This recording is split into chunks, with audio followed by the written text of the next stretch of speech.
سلااوتان لەبێت بینەرانی خۆشەویستی تەلەڤیزیۆنی کۆمەڵە ئەم کاتۆ هەموو کاتێکی ژیانتان باش هیوادارین لە هەرکوێکانە ساغ و سڵامەت بن.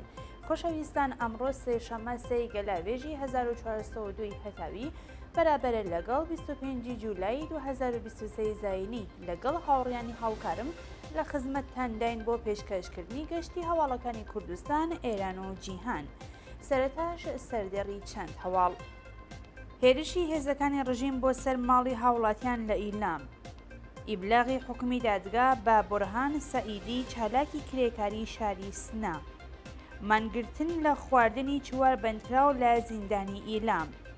ئەشکەنجەدانی چالاکێکی سیاسی کورد لە سنووری تورکیا. ناڕەزایەتی کرێکارانی شارەداری لە شارەکانی ڕوودبار و ئێران شار. کۆبوونەوەی بنەماڵی توشبووانی نەخۆشی هیمۆفیلی لە تاران. کوژڕەنی دوو هێزی ئینتزامی ڕژیم لە شاری ئیزا. ڕاگەاندنی باری نائاسایی لە 14 ئۆستانی ئێران و چوونەسەرەوەی ئاماری ئێحتیات لە نێو قوتابیانی ئێران.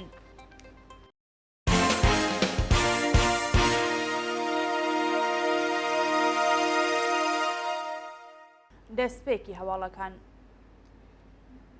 هێرشی هێزەکانی ڕژیم بۆ سەر ماڵی هاوڵاتیان لە ئیلام. شەوی دووشەمە دوی مانگی گەلاوێژ هێزەکانی شارەداری و مەئمورانی ئینتزامی لە شاری ئیلام بە مەبەستی ڕووخاندنی ماڵی دوو هاوڵاتی هێرشیان کردە سەر دانیشتوانی شەقامی هەفتی تیر و تێکەڵ چوون ڕوویدا. بەوتێ هاوڵاتیان هێزەکانی ئینتزامی و مەئمورانی شارەداری ئیلام لە کاتی شەو بالۆدێر هێرشیان کردوتە سەر دوو ماڵ لە کۆتایی شەقامی هەفتی تیر و هیچ بایەخێکیان بە دانیشتوانی نێو خانووەکان نەداوە. دانیشتوانی شەقامی هەفتی تیر کاتێک ناڵە و گریانی خەڵک دەبیستن دەچن بە یارمەتیانەوە و لەگەڵ هێزەکانی ڕژیم بەشەردێن. ئیبلاغی حکومی دادگا بە بورهان سەئیدی چالاکی کرێکاری شاری سنا. بەپێی هەواڵی گەیشت و بورهان سەئیدی چالاکی کرێکاری و بەندکراوی دەیەی شەست لە شاری سنا ڕۆژی دووشەممە دوی گەلاوێژ حکمی دادگای پێڕاگەندراو بەپێ ئەو حکمە ناوبراو بە 2 ساڵ زیندانی تەعزیری مەحکوم بوو و حکمەکەی بۆ ماوەی 4 ساڵ تەعلیق کرا. بورهان سەئیدی لە ڕێکەوتی 28 گوڵانی ئەم ساڵ لەلایەن ئیدارەی ئیطلاعاتەوە دەست بەسەر و بۆ ماوەی 31 ڕۆژ لە بەندی تاکەکەسی ئەشکەنجە و ئازاردرا.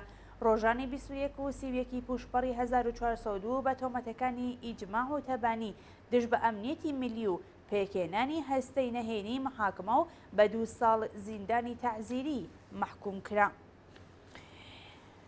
مانگرتن لە خواردنی چوار بەندکراو لە زیندانی ئیلام.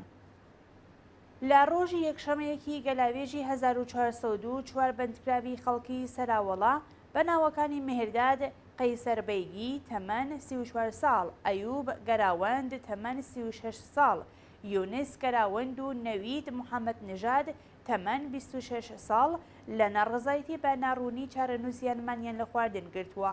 بەپێی راپۆرتەکان مهرداد قەیسەربەیگی، ئەیوب گەراوەند، یونس گەراوەند و نەوید محەممەد نژاد ڕۆژی یەکشەممە 21 جۆزەردانی ئەم ساڵ لەلایەن هێزە ئەمنیەتەکانی شاری سەراوەڵا دەست بەسەر و بۆ زیندانی ئیلام ڕاگوێزران. شانی باسەکان مهرداد قەیسەربەیگی و ئەیوب گەراوەند پێشتر و لە ڕەوتی بزوتنەوەی ژن ژیان ئازادی لەلایەن حکوومەتەوە دەست بەسەر کرابوون.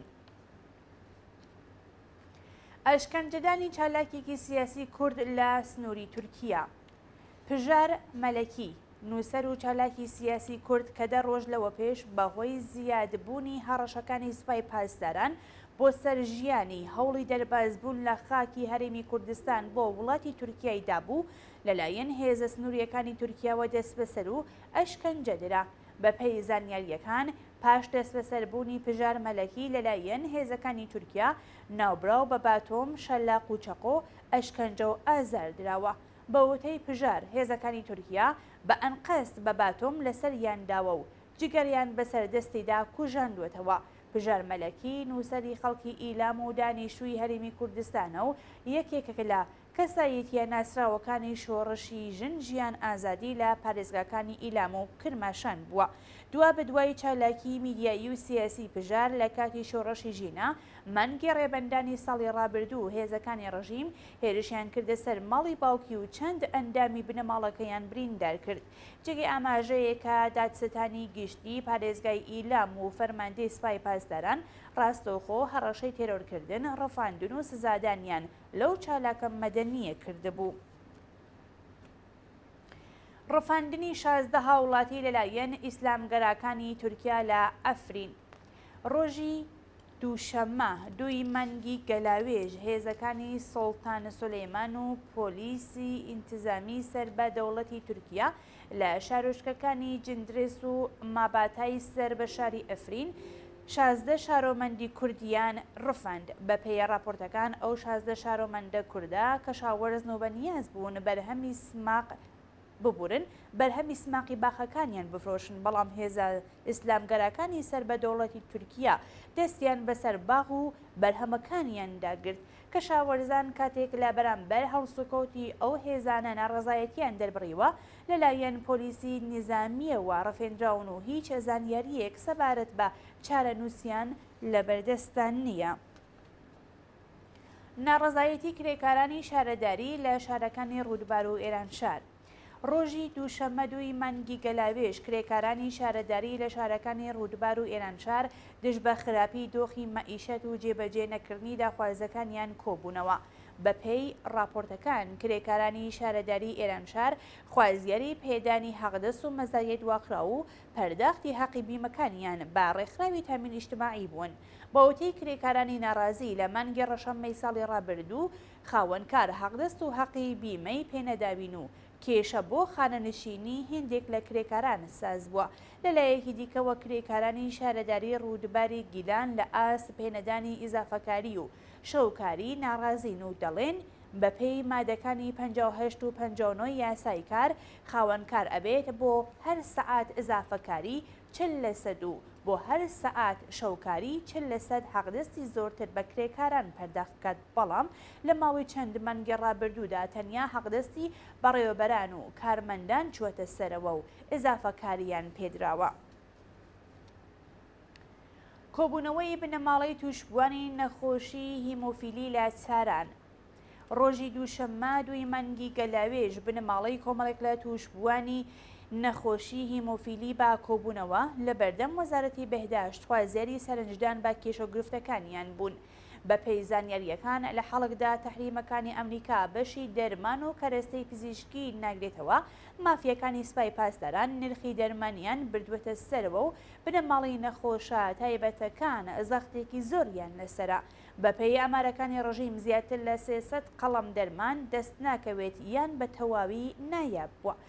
هەروەها بەهۆی گەندەڵی و ناکارەمەیی حکوومەت 3 کارخانەی گەورەی دەرمانسازی ئێران بۆ تورکیا کۆچیان کردووە. ڕۆژانی ڕابردوو راپۆرتێک سەبارەت بە هەزینەکانی دەرمان بڵاوکرا بوو کە تێدا ئاماژە بە فرۆشتنی خان و کەرەستەی نێوماڵ لەلایەن بنەماڵەی نەخۆشەکانەوە بۆ دابینکردنی هەزینەکانی دەرمان کرابوو. کوژرانی 2 هێزی ئینتیزامی ڕژیم لە شاری ئیزا. ڕۆژی دووشەممە 2 مانگی گەلاوێژ 2 مەئموری ڕژیم لە شەڕ و پێکدادان لەگەڵ کەسانی نەناسراو لە شاری ئیزە کوژران. بە وتەی چالاکانی سیاسی ئاستی دان بە خۆداگرتنی خەڵکدا بەزیوە و لە ماوەی 2 ڕۆژی ڕابردوو 6 هێزی ئینتیزامی ڕژیم لە بەلوچستان و ئیزا لەلایەن خەڵکی تووڕەوە کوژراون. خراپی دۆخی ئابووری، بێکاری و هەڵاوسان، سەرکوتی درڕندانەی ناوەندە ئەمنیەتیەکان، زەوتکردنی ئازادیە کۆمەڵایەتیەکان، ڕێژەی بەرزی ئێدام، ئەشکەنجە و هەڵاوەردن، هیوای خەڵکی بە چاکسازی و ڕێفۆرم لە ناو بردووە و خەڵک بە مەبەستی تۆڵەکردنەوە دەستیان بۆ چەک بردووە. ڕاگەاندنی باری نایاسایی لە 14 ئۆستانی ئێران.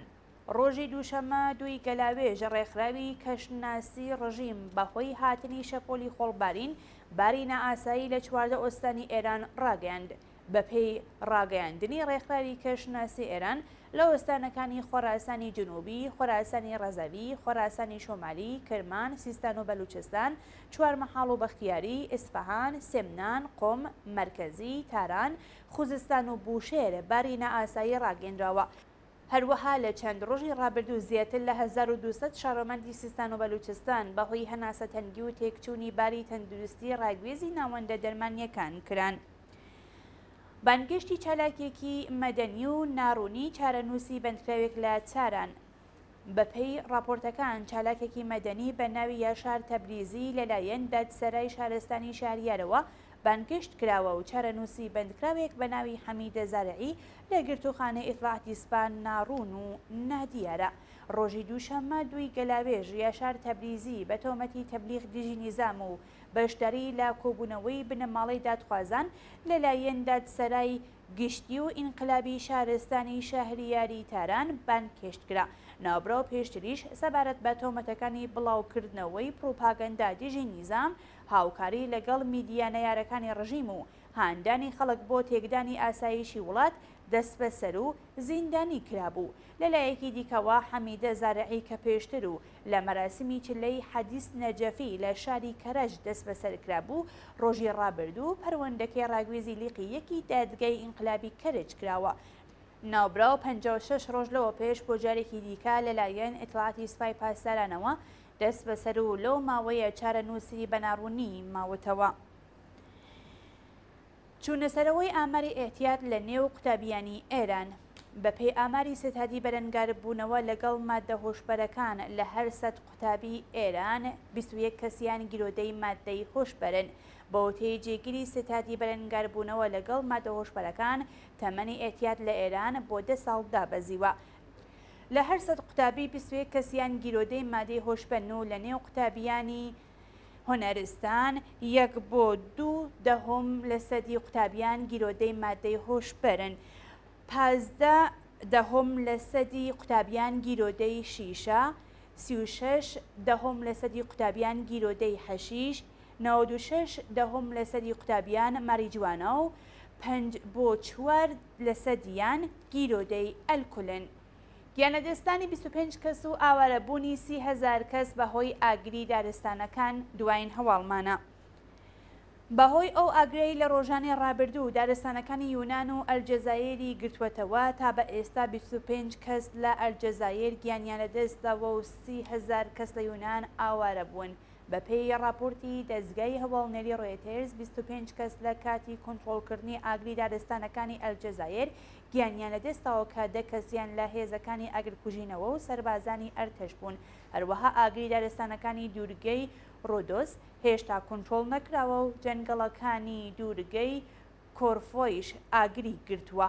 بە وتەی بەرپرسانی دەوڵەتی یونان تەنیا لە دوورگەی ڕۆدۆس 30,000 کەس بۆ ناوچەکانی دیکە ڕاگوێزراون و زیانێکی زۆر بە ژینگە و ئابووری ئەو وڵاتە گەیشتووە.